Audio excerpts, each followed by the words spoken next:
From the All Indiana Podcast Network, this is Real Talk, No Strings Attached. The podcast brought to you by the youth of Indianapolis, using this platform and their voice to touch on vital topics they believe impact their communities. Here's the Real Talk team for some real talk, no strings attached. Are you ready? Because here we go. All right, y'all, let's do it. So, what's up? I'm Jalea, and today we're working on financial literacy. And yeah, so I'm about to redo that. Go ahead. Just keep going. All right. What's up, y'all? It's Jalea. I'm part of the Real Talk Youth. I'm part of the Real Talk team. And today we're working on financial literacy.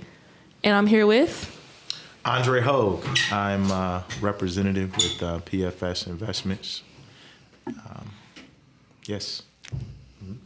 Hello, I'm Ashley Pylan, and I'm with Purdue Extension.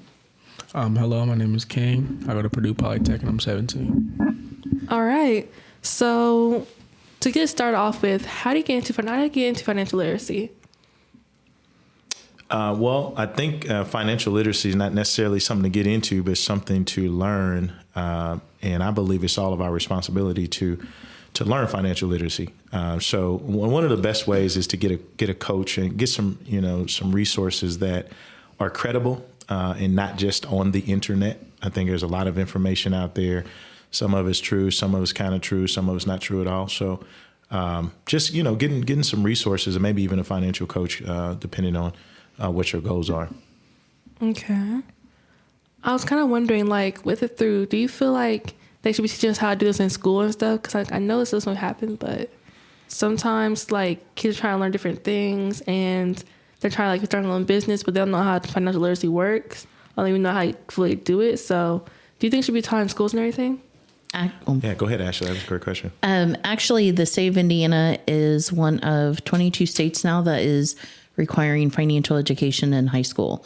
So anyone that is getting ready to graduate by 2028 is required to have 5 pieces of that. And I believe it's insurance risk, credit and debt, savings and investing, budgeting and spending, and earning income and goal settings are the new standards that's required. So Purdue has been working with the Indiana Economic Coalition to create some curriculum for the high schoolers or the high school teachers to start rolling out that information. So this is a huge thing for us, for Indiana. My question with that is, you say credit and debt and insurance risk. Will it be taught like real financial literacy, as in the sense of teaching good debt and bad debt and the difference between them, how to leverage debt, how to leverage credit? Or will it be more of this is a good credit score, this is a bad credit score? Because, we need to go deeper than that, especially for the younger Black generations. We're behind. So we need to have it just be deeper than the surface value. Everyone knows 800 is a good credit score. We know that. We need people to teach us the real underlying causes of what makes somebody wealthy. That's a great question. So that's the downfall with the standards and the curriculum or the requirements that's been rolled out. There's no actual requirements on the curriculum. So any school can choose what they plan to do. They just have to cover those 6 areas. So that's why Purdue Extension and the Indiana Coalition, or the Indiana Economic Coalition, has been working with some partners to create that curriculum. And in our curriculum, we are talking about that. We're talking about why do you have to have a decent credit score? Because it's going to affect your auto insurance, your security deposits, but also, being mindful and creating healthy financial behaviors. That's the one thing I love about Purdue Extension is that's where we start with. We talk about the financial behaviors because if we don't address that, then you're not going to create a good financial foundation for yourself. Thank you. And another question I had, more so for you, how important is it for kids in this day and age to learn about financial literacy and like set themselves free from that rat race? Quote unquote? Man, it's so important, really, because, it's not a short game we play, it's a long game, and learning it early, to Ashley's point, I mean, it's really about behaviors. Money is not emotional, okay? I always tell folks, don't cry for money because money don't cry for you, all right? You got to have a relationship with money. And the better that relationship, it impacts your behaviors, right? And then your behaviors impact really what your future looks like. So, King, I think understanding I got to have a good relationship with money, which I grew up middle class. My parents were probably considered poor. But my father's relationship with money was when he got it, he didn't have financial literacy, right? So he said, as soon as I get some money, I'm going to really start solving problems and challenges that they had early on. He didn't have these certain things, and so he wanted that. And that created behaviors. But the challenge is it also creates behaviors for your children, right? Because you're starting to do things for them, and they don't have financial literacy either. So we create what I call a money philosophy, right? So our money philosophy is when I get money, what do I think the purpose of that money is? Right. And a lot of times it's three things you can do with money. You can spend it. OK, you can waste it, or you can invest it. OK, now spending, I mean, like you got bills, you got things you got to take care of. But a lot of times we're wasting money. And that comes from a lack of financial literacy, a lack of discipline around money. Right. And so even as the state of Indiana starts to say we need the financial literacy, we also got to we got to understand that knowledge is not power alone. Applied knowledge is power. OK, so there are a lot of people with information, but they're not implementing the information. Doesn't mean they don't know it, but it's not going to change their life. Right. We got to be able to change our behaviors. Right. And the world says spend the money. We're incented to spend. Like when COVID hit, everyone got a stimulus check. What was the purpose of the stimulus check? To stimulate the economy, not to invest for your future, not to eliminate your debt, not to put yourself in a better financial position. It was to spend or waste the money, right? And so we got to challenge ourselves. I think when it comes to literacy, as we're younger, we have to understand the purpose of money. We also have to understand ways that we can create more money, right? Through investing and other opportunities. And again, that's the risk tolerance are different for people, King, but we do have to have a combo about freedom. Right? The real question after financial literacy is financial freedom, right? Because see, we live in a free country, but most people ain't free. Okay, not financially, they're not. Okay, they make enough money, but the future them don't have the same money that they do currently. See, the 65-year-old you needs some money too. And so we got to learn how to invest and how to do the things we need to do. And so that conversation goes beyond literacy. See, you can learn, like being literate is great, but it doesn't change your life just because you know a few things. It's how do we take it, have an implementation strategy for economic empowerment. Okay. And that's beyond just the basics of money. Okay. And learning. So that becomes more of a philosophy. I believe the purpose of money is to create more money. Okay. I was wondering also with that, so to be able to create, like, what do you think is the first step that we should probably take to be able to fully get into it? Like, what do you think we should do first? Because yes, you can get money, but like, how's somebody who's just like sitting there, just like, man, I want to start this thing. How do you think they should like start off first? Do you start with like a budget binder with Bitcoin? Like, how do you think they should start that off? When it comes to investing? Yes. So first off, you got to understand that when you're investing, there's risk to investing. Okay.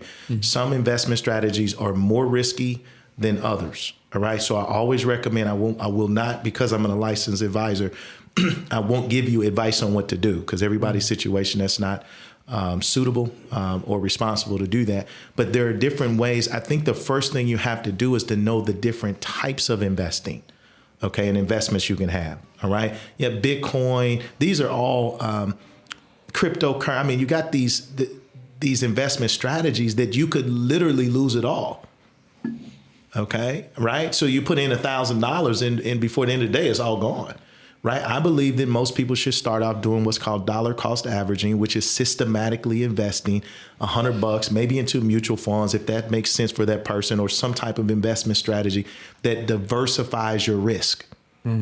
Okay. Because see again, this is the challenge we got. Everybody's talking about cryptocurrency, right? But then you can have a Elon Musk or somebody put in millions of dollars, right, into it and make the thing shoot up and then take it all out and make you lose everything. Right? That's not a great investment strategy. So part of it is just understanding the different types of investments and be okay without needing to know everything at one time. Okay, so we live in a society now where we got to have it right now. Like, I got to get it now. I need to know how it works. Listen, let's just talk about some of the different types of strategies. And maybe it's just starting off with $50 a month out of your check. I'm going to put something aside. I'm going to keep doing 50. Because what is that doing? It's creating a behavior and an expectation, right? See, we don't have expectations. We don't have behaviors. We throw everything in one basket. And we don't have the risk tolerance to lose it all. So right now, what I would say is short term, small amounts over a long period of time is a big deal. And you all are young now. Like if someone could have helped me, King, at 16, 17, 18, learn how to invest. And so when I got my check that I put a certain amount, it would be hundreds of thousands of dollars, 20, 30 years later, based on how much I put in there. That's game changing. That changes your life. Right. And so I think it's just to again bring that back around is that you start just where you are. What are you willing to invest and put aside? And what can you risk? OK, and what are those strategies that make the most sense to y'all? Okay. I would like to add something to that, too. Working with families, I think that another big thing is to have a plan. Have your goals established. What does that plan look like? Start with building your emergency savings account first, and then start looking into investments. Get those bases, that foundation down first, and then look at the options of what to do next. We have like 20% of Americans that have an emergency savings account. That's not a lot. And if you start putting all your money into into investments, you may not necessarily be able to get that back right away. So having that savings account, having something set aside and a plan for that emergency to create that foundation, a solid foundation. Once you get that and you have control over your finances, your control over your budget, you know what's coming in, what's going out, excuse me, then start looking at those investment opportunities and start building that wealth a little bit more. Figuring out what kind of risk taker you are.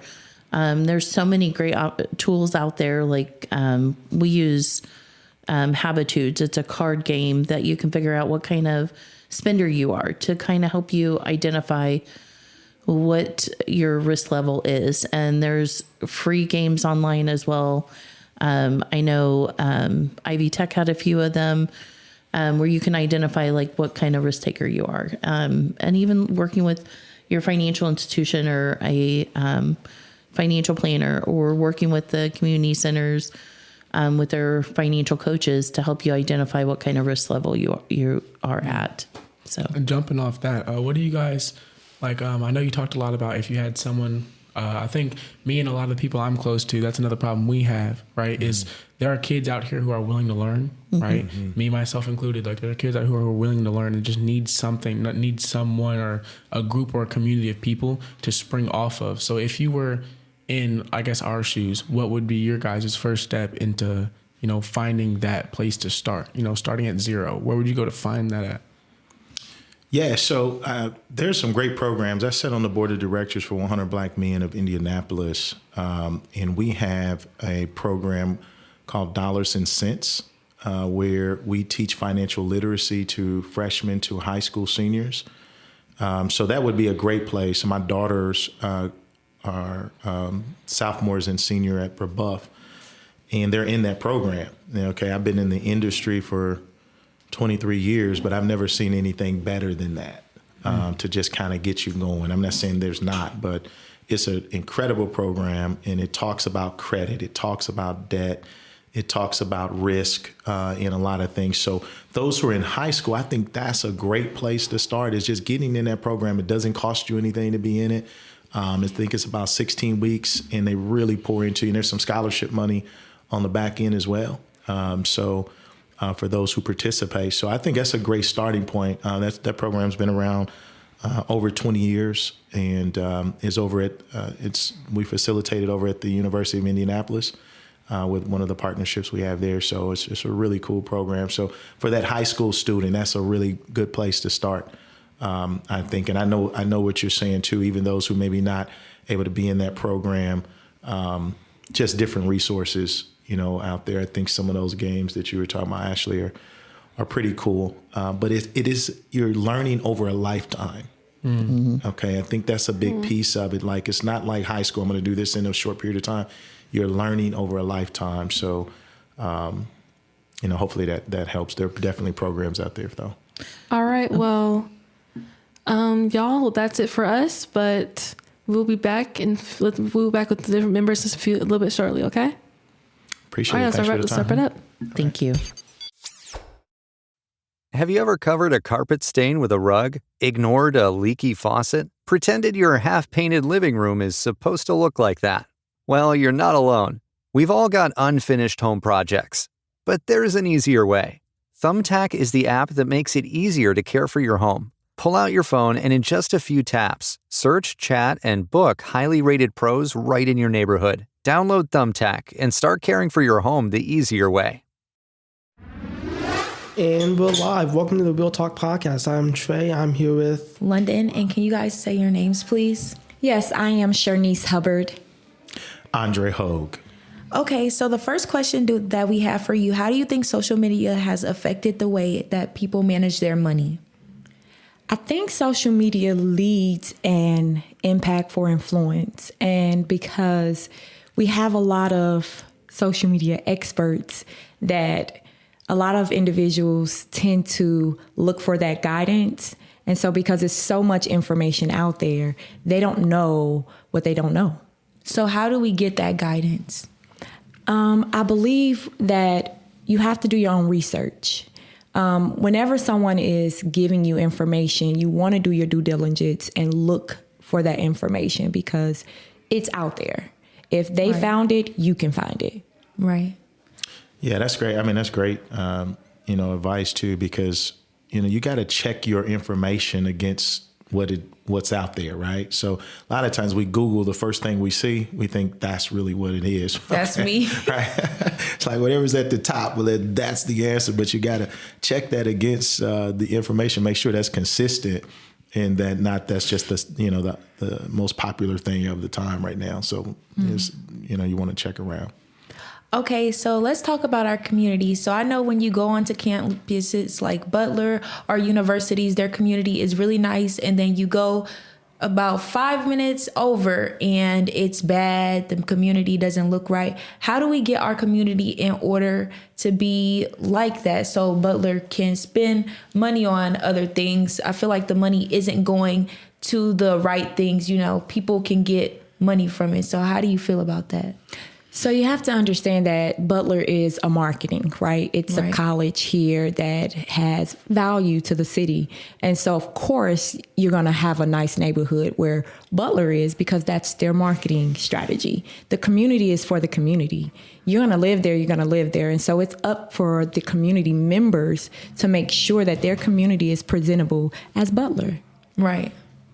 Yeah, I mean, that's perfect, way to look at that. I mean, we have to be invested in our community, right? And oftentimes we're not an asset to the community. So, Butler and the Tarkington area has always invested resources over there, right? So, it would make sense that the university who wants to keep the area around it together, if there's no university in our community, the question is, what's our value proposition to the community, right? And if we just are, hey, we're tearing it down, then that's what it's going to be. Resources will always go out and they won't come in. I mean, you can see that just with roads, right? The city doesn't fix our roads, quick enough, right? They always go out to Hamilton County and other places because there's a value proposition, so we have to do better with our monies and keep those dollars flowing through the community to make that a place where money should flow. That's something we have to own. That's not anyone else's responsibility. And if we don't look at our areas as a value, then I think it kind of speaks for itself. So how do we get our community all together so we can become an advocate for our community? Because if we don't do it ourselves, then who can? So how do we get our community all together as one to get that in order? You first have to be willing to just give, right? And so making sure that you can help the community understand the value in themselves, because right now we're just living. We're living to get by. But if you teach the value in yourself that, as he said, you are the asset, then you will have more value in the things that you do and the outcome and how it looks and how you present yourself. Okay. Yeah, great. I don't think there's anything else that needs to be said on that. It's clear. Okay, so as you know, a lot of youth are trying to be their own entrepreneur. You see all over social media. How do we get into that where we can spread out and start our own? Because I know a lot of people my age want to do that. They don't want to work a 9-to-5 anymore. They want to do their own thing, whether it's nails, hair, tattoos, whatever they want to do. So how do we go about that to make our own money? I say you want to surround yourself around the individuals that you know are interested in the space that you are, because you have to motivate each other. It is a journey. And so when you have a strong unit, a strong team to help each other, guide each other into that space, then one person can do the research while the other person delivers, as well as searching for other opportunities in the communities and programs that can give you exposure to the entrepreneurship, because there's a lot of hitting pieces to doing it successfully. I mean, so you absolutely, you got to know why you want to own something. Okay. Some people just don't want to work. Okay. I've never seen an entrepreneur who doesn't work though. Right. That's not consistent with the concept, right? You're going to work harder when you become an entrepreneur. So part of it is discipline, right? You got to understand that it doesn't come quick. And everybody that we see on social media who's getting it is not the normal story of an entrepreneur. Really, 50% of businesses fail in 12 months. Okay. Within 3 to 5 years, 90% will be gone. Okay. So we got to really understand that if I want to do that, we were talking earlier about there's two lions. Okay. That you got the lion in the wild and you got the lion in the zoo. Okay. See, the lion in the zoo, somebody feeds them every day.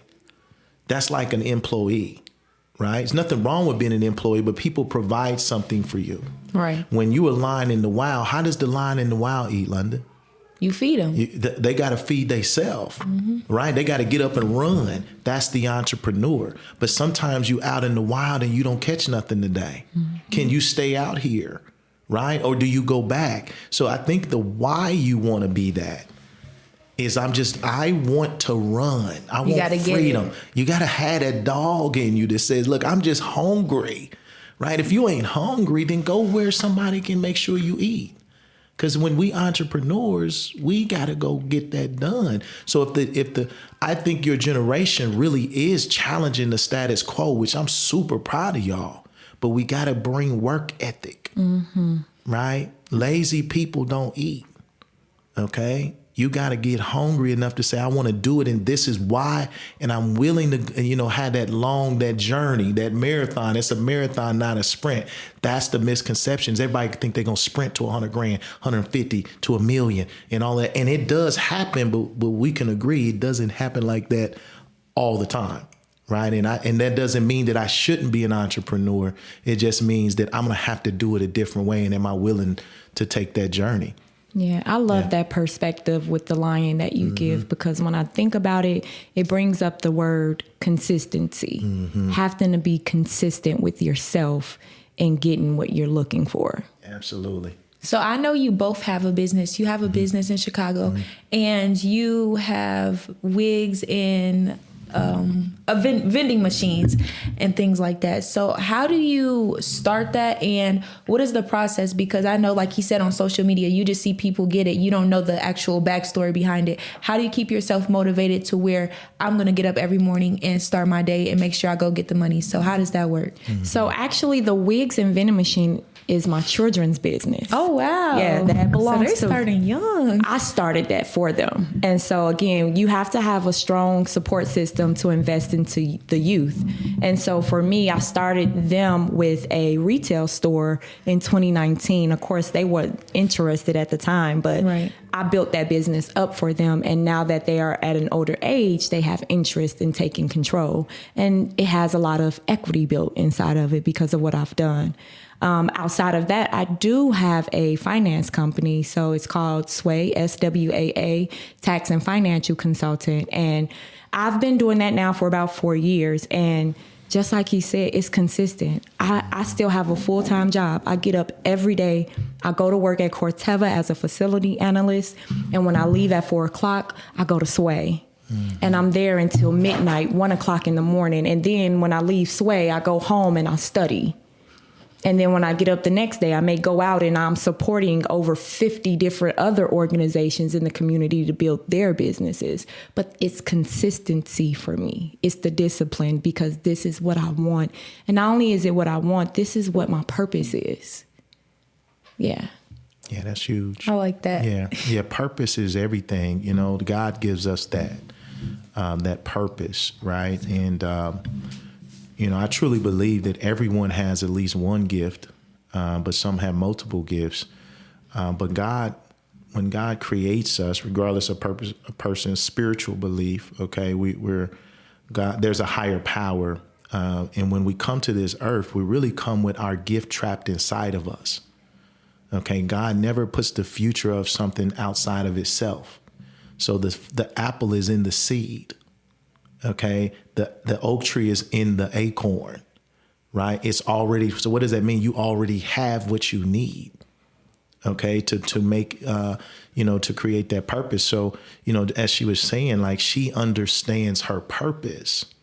And if you understand the purpose, the journey makes sense, right? Because we all live life going forward, but we understand it looking back. Okay, so when you understand your purpose, it makes sense to you why she would start businesses for her children, because she understands her purpose is to create opportunity for others. Okay, and if you start in your house, that's kind of where you should start, right? Not just in the community. Everybody starts in the community, and they will come back to the kids.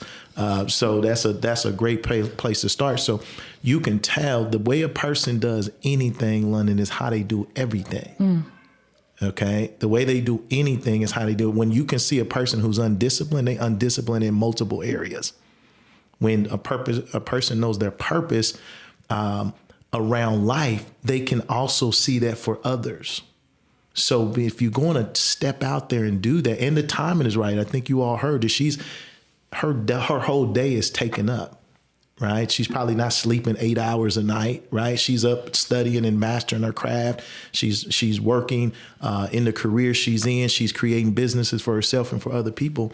And that's really what it looks like. And, you know, and some folks don't want that. They just want the outcome. Yeah. Right. And they want the income, but they don't want the work that comes along with it. You know, and those are not consistent. That's just not how the universe works. Okay. Right. You reap from what you sow. If you sow nothing, you reap nothing. And I think that's fair. We talk a lot about social media and how the positives and good sides of social media, and there's also bad sides and negatives of social media. I have kind of two questions for you both. One, do you think there's more positive stuff on social media or more negative stuff on social media? And then the second question to that is, how impactful and how influential is that bad stuff or that good stuff on social media? I think social media has a lot of influence. And I think depending on the person who is perceiving that influence will concept the outcome of what they see. And so you have to know who you are first Because if you come across something that may seem ill will to you on social media, you're going to scroll right past it. You're not even going to give it any attention. And so I believe that you can utilize social media in a good way and a bad way, but it has to be up to the person that's using it and how they use it as the tool that it is. Yeah, social media is a tool, right? A hammer can build a house, it could tear one down. It's whatever you want it to be. The power of life and death is in the tongue. So again, we live in a world where everybody's distracted and they want you to think how they think.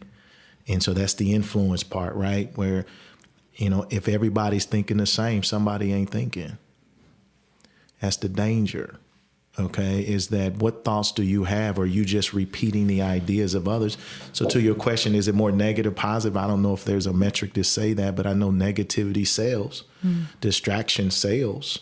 Are we a focused community? Probably not, right? And if we are, what are we focusing on? Right. Right.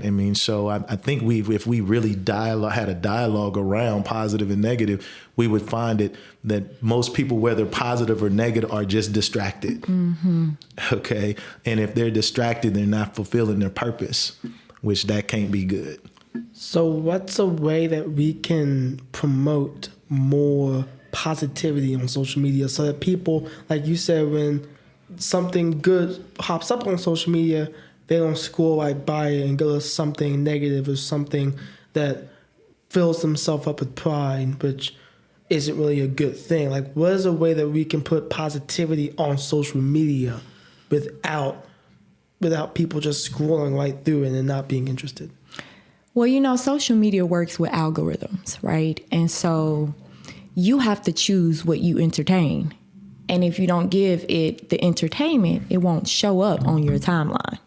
What you search for, the things that you like, what you push loves, cares, all of those little reactions that Facebook and social media allows you to do, that's what create your algorithms. And so you have to choose what you want to see. It's based off the person that's using the tool. That's so interesting. Think about it. We are algorithms. Okay. Really. We're algorithm. What you think is starting to repeat itself more and more and more in your life. Right. So Facebook understands that most people just like to scroll. Okay. They just like to see, oh man, that's so funny. Ha ha ha ha. And it works. Mm-hmm. It really works. Right. It could be good for your business. You putting stuff out there. It could just be, I'm totally into politics and it's becoming negative in my life and I'm just all over the place, whatever the case is. So I think we got to own our life. Mm-hmm. Otherwise, if you don't control this, I tell my daughters this, listen, if you don't control your thoughts, someone will control them for you. Mm-hmm. Okay, someone has something they want you to think that's in their best interest. So if I can't say this is what I believe, then someone will create a belief system for you. And that becomes part of our algorithm. Okay, so this is our final question. How do you feel about credit scores? Do you guys feel like that's impactful for the youth today? Because a lot of people don't really know about credit. So can you give us some tips on how to boost our credit up for the next generation, which is us? I think when it comes to credit, a lot of people give more focus to the score than to the metric. And so just like any other system, credit has a metric, and you have to understand what that metric is before even identifying a score. A score is just a result, right? But the importance to credit is knowing what type of credit is healthy, knowing what type of accounts you need to have a good, healthy credit so that way your FICO scores look good. And that's what they don't give a lot of attention to. They don't teach you what 35% accounts you need when it comes to revolving accounts, when it comes to owning a home or having credit cards, or understanding the impact behind paying a car note. Each one of those different type of accounts hold a different place when it comes to the FICO score. And that's important to know. Yes. It's perfect. I don't think anything else can be said about that. It's exactly right. You got to know the ins and outs of it. So don't say, hey, I got this score, I don't know why. So that's a great question and great answer. Yeah, a lot of people have an 800 score but still can't go and purchase property. Yeah, because it's not about the score, it's what led to that score. It's not about whether you have a good credit score, but whether you properly use your credit card and properly pay off your credit card debt. We talked about this in our interview. You can have a good credit score, and you can pay your credit off on time. But if you don't properly use your credit card, and if you start making huge purchases over and over and over again, your credit card company and whoever you're trying to get a loan from, they will see that and they'll say, oh, this person might give us our money back, but he's just way too risky. Or she's way too risky with her card, and we can't give her a loan because what if she can't pay this loan off? So again, like you said, you can have an 800, 900, even 1,000 credit score, but if you don't properly use your credit card, you still won't be able to get stuff that you want. Yeah, I'll leave you with this last piece on that. You have to understand when you're dealing with finance and you're dealing with a financial representative, we paint pictures. We paint a picture of the person that we see. Your finances tell me a lot about your life. And so when you come in and you present yourself as a business owner itself, if you don't have your accounting up to par, your financial reports dissected, then we'll know we can't take you serious. So you have to be responsible and know that when you present yourself, you give a perspective of who you are and what your responsibility level is. Okay, guys. So can you guys please shout out your business so people can get in contact with you, or Instagram if you can, please? Yes. So my business is, again, SWAA Tax and Financial Consultant. We are located at 2110 West 38th Street. I am on Facebook at Sway Tax Financial Consultant, as well as Instagram. And you will see me in the communities a lot. So. Okay. Yeah, it's awesome, man. I'm gonna be connecting with her as well. So I'm on Instagram at Andre Hogue, AUNDREHOGUE. I do investments, PFS investments. I do pretty much everything from retirement clowns to insurance to mortgages, everything in one place. So definitely shout out, man. If anybody needs anything, let her help them. Okay, and we are closing out. Thank you guys for joining us. We really appreciate this kind. We really appreciate you guys. Yeah, absolutely. Taking time out your day. Yeah, did awesome job. Appreciate you. They say opposites attract. That's why the Sleep Number Smart Bed is the best bed for couples. You can each choose what's right for you, whenever you like. You like a bed that feels firm, but they want soft? Sleep Number does that. You want to sleep cooler, while they like to feel warm. Sleep Number does that too. Sleep Number Smart Beds also learn how you sleep and provide you with personalized insights to help you sleep even better. You have to feel it to believe it. Find the bed that's for both of you, only at a Sleep Number store. 9 out of 10 couples say they sleep better on a Sleep Number Smart Bed. Time to catch some Z's. J.D. Power ranks Sleep Number #1 in customer satisfaction with mattresses purchased in-store. And now during Sleep Number's biggest sale of the year, save 50% on the Sleep Number Limited Edition Smart Bed, plus special financing for a limited time. For J.D. Power 2023 award information, visit jdpower.com/awards. Only at a Sleep Number store or sleepnumber.com. See store for details. All right, man, we're back. We are back. Who do we have today? We have Miss Ashley. Ashley, tell me about yourself. Tell us about yourself. Well, hello, welcome, and thank you for having me. My name is Ashley Pylan, and I work with Purdue Extension. I'm a health and human science extension educator with a primary focus of financial resource management. Okay. Who else we got in the building? What's up, man? Oh, my name's Anel. I go to Franklin Central. Yeah, that's about it. I graduated from Franklin Central. Really? I did. Oh my gosh. Cool. What's happening, y'all? My name's Sean. I go to Purdue Poly as a sophomore.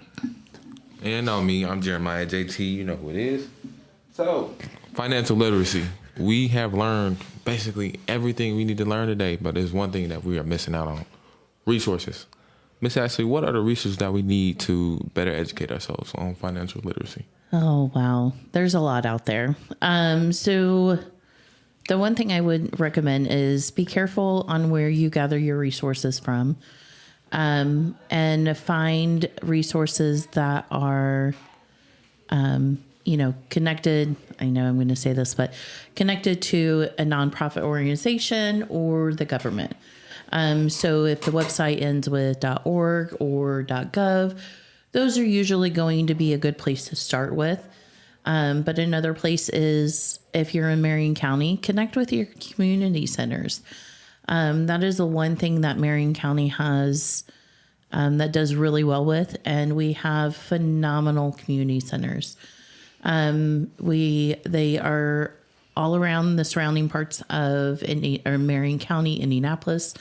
Most of them have financial coaches that are amazing, that can work with you on all avenues of where you're at, and get you ready to take those next steps. Definitely. And then last, you can always connect with Purdue Extension. We are available to talk with you. We have 92 counties in the state of Indiana. So there's extension educators all throughout Indiana that can talk with you about financial literacy. So, definitely. Now I wanted to add something else for our youth listeners. What is something that y'all learned today? I'm gonna start with you, Anel. Ooh, okay. Shoot, I had to think. I wasn't ready for that. I learned how a debit and credit card can affect your way of living, and how either way, even if you have both, it's just good to be disciplined with your money and earnings and learn how to do that.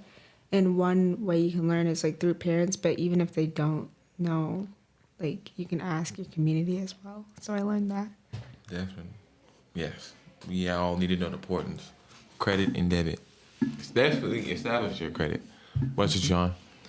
For me, we mostly just talked about like how can you stay in a focused mindset. So the other man I was here, he was saying a zoo lion and a wild lion is way different, because a zoo lion got to be fed every day.